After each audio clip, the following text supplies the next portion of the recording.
What's up? Let's talk about Flock.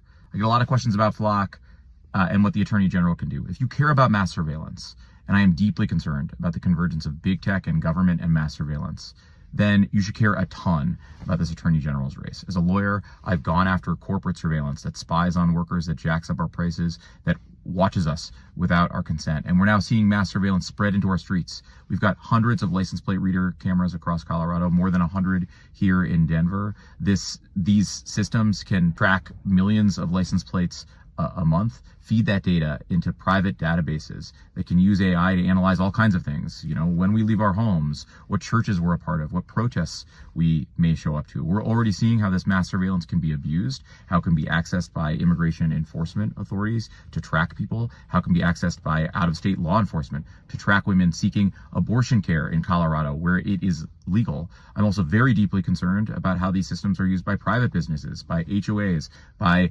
landlords, by corporate bosses to spy on people. And we don't know how that private data may be shared with law enforcement.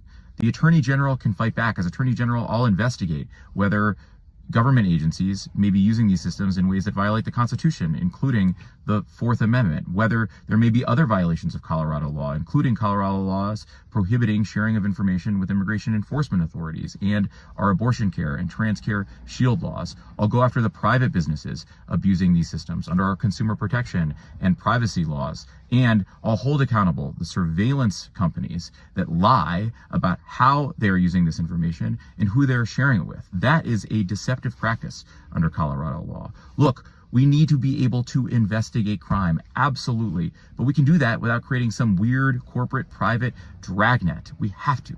Your Attorney General can protect you from mass surveillance. As Attorney General, I'll do that.